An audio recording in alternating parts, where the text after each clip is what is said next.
Ei, gente, se vocês escutaram o segundo episódio de Tempos de Ócio, vocês já me conhecem. Eu sou a Bárbara. Se você não tiver escutado ainda, corre lá para escutar porque tá muito legal. E para você entender um pouco do que eu vou falar aqui hoje. No final do podcast, as meninas me perguntaram um pouco sobre qual que é a diferença entre a construção de autoestima de uma pessoa negra para uma pessoa branca.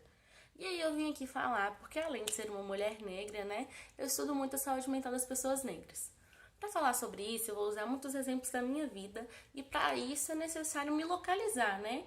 Falar em qual que é o lugar que eu ocupo nessa estrutura do racismo, né? Porque assim, eu sou uma mulher negra, de pele clara, né, magra, cisgênero. Então isso tudo vai me localizar dentro dessa estrutura também. Mas eu acho que os meus exemplos vão ajudar bastante a gente a pensar um pouco sobre isso, né? Eu acho que essa coisa de pensar bastante sobre o meu corpo, quando vou pensar, né, sobre autoestima, é uma coisa que perpassa a vida de muitas outras pessoas negras, porque nós somos enxergados muito a partir do corpo. E aí, quando eu falo do corpo, é porque aqui no Brasil a gente é lido, né? A gente é tratado como negro a partir da experiência do nosso corpo, do fenótipo do nosso corpo, né? Que é a pele, os traços, né? O cabelo. E quando eu falo fenótipo, eu tô falando de traços mais físicos, assim. E a partir disso, né, isso vai marcando a nossa vida inteira e nos causando sofrimento, o que vai mudar completamente a nossa subjetividade e vai mudar o nosso modo de ser e estar no mundo, né? Então, vamos pensar um pouquinho. Se você pensa num traficante, o que você pensa? O que a maioria das pessoas pensa? Pensa comigo. Provavelmente você pensou num corpo preto, masculino, de boné, short tectel e tênis. E como que isso, né, do corpo marca, né, a nossa subjetividade, causa sofrimento? Porque na maior parte do tempo a polícia está abordando são essas pessoas, né? São essas pessoas que sofrem violência policial. E agora eu tô falando de um corpo negro masculino, né? Então é para dizer que essa experiência de ter essa autoestima construída a partir do sofrimento do racismo é uma realidade na vida de muitas pessoas negras, sejam mulheres ou não, e etc. Então vamos pensar mais um pouco sobre isso. Eu, por exemplo, quando eu entro num lugar, se eu estiver desarrumada, as pessoas me leem como suja, como uma pessoa que mora na rua, como alguém que tá ali para roubar. E por quê, né? Tem muito a ver com esse corpo que eu carrego, com o meu corpo, né? Por ser uma mulher preta, por usar dread, as pessoas sempre acham que meu cabelo tá sujo, né? E tantas outras marcas, né? Tatuagem e tudo mais, isso tudo vai se somando nesse sentido para que as pessoas cada vez me vejam mais no lado mais marginal, no lado mais vulnerabilizado, no lado mais cruel também, assim, das coisas.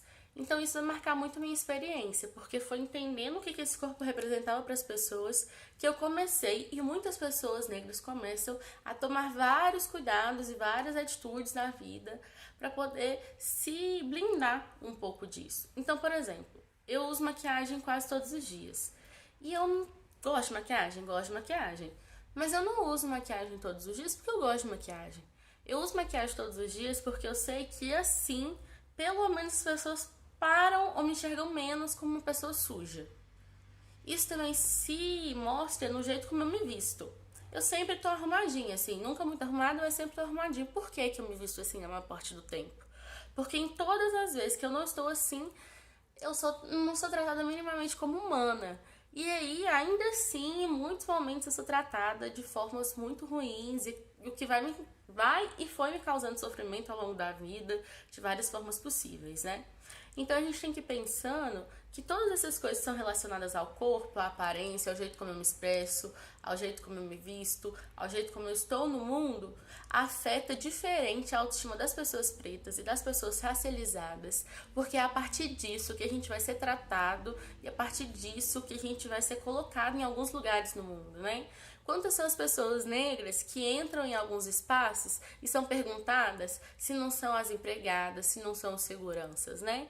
Você não pensa num homem negro de terno como um advogado, como um empresário. você pensa nele como segurança, como garçom. A mulher negra, a mesma coisa, né? Então a gente tem que ir pensando sobre como que isso vai marcar os lugares que a gente vai achar que a gente pode estar. E é dessa forma que afeta a nossa autoestima e a construção da subjetividade, porque vai gerando esse sofrimento e a gente vai assimilando isso aos poucos, né? A não ser que a gente consiga chegar num momento crítico, né? Em que a gente consiga olhar para essas coisas de certa forma, de uma forma mais geral. Mas isso é uma coisa que não rola com todo mundo. Então a gente precisa muito falar sobre isso. Outra coisa, por exemplo, é que, imagina só, se eu usasse aquele cropped da Feira Shopping, um short jeans de cos alto e saísse com uma melicinha de dedo no pé. Como que eu seria enxergada? Provavelmente como uma preta, favelada, pobre. E aí era só esse lugar que eu poderia ocupar. Só que por ainda sendo pobre, não carregar nas minhas roupas esses estereótipos, né, essas marcas na sociedade, quando eu tô arrumadinha, as pessoas ainda me veem como tilelê. E não como essa menina favelada e tal. Então, ainda sendo negra, né? Essas variações do modo como a gente se expressa, do modo como a gente se coloca no mundo, vão fazer com que nós sejamos atingidos e atingidas de outras formas, né? E isso é muito importante, porque ou você vai assimilar quem você é e falar, eu sou assim, vou botar a cara no mundo e é isso aí, e vou ter que lidar com todas as violências sociais, ou você vai acabar tendo que, às vezes inconscientemente, se adaptando a essa realidade, né? Mudando o seu jeito de vestir, mudando o seu jeito de comportar, mudando o seu jeito de estar nos lugares, né? Por exemplo, se eu entro numa loja e eu preciso pegar meu celular na bolsa, eu vou para perto do segurança e pego o celular para ele ver que eu tô tirando o celular da minha bolsa, né? E aí, essas coisas vão sendo coisas que vão impactando muito o jeito como a gente se vê. Por exemplo, ou uma coisa que também tem a ver com a minha vida, né? Eu trabalho com a população de rua, com populações em situações de maior vulnerabilidade. Em contraponto, eu tô na universidade em que só tem gente branca. E aí, na maior parte do tempo, né, eu ficava transitando entre esses dois mundos e os únicos lugares que eu via pessoas parecidas comigo eram nos lugares em que as pessoas estavam em situação de extrema vulnerabilidade. Então isso vai me afetando, afeta as crianças pretas, afeta os homens pretos, as pessoas não binárias, afeta todo mundo, galera. Então a gente precisa ir pensando sobre isso pra gente pensar em formas de combater, né?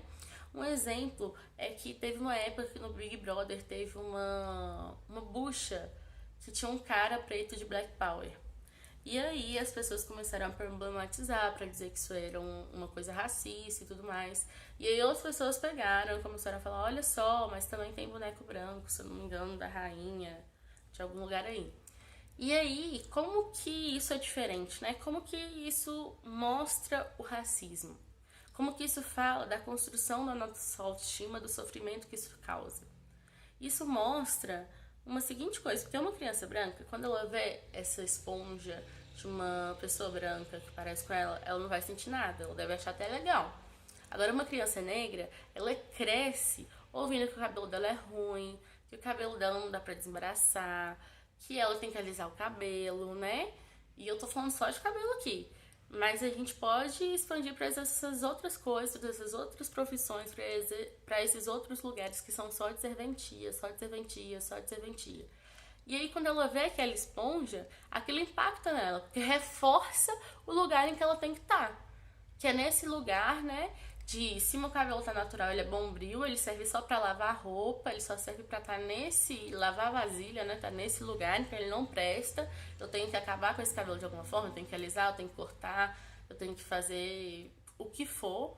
Ou é um outro lugar de, nossa, eu só posso estar nesse lugar de servir, né? A bucha tem esse peso muito simbólico. Então, tô dando um pouco desses exemplos para que vocês pensem comigo sobre como que isso vai construindo a autoestima e a nossa subjetividade.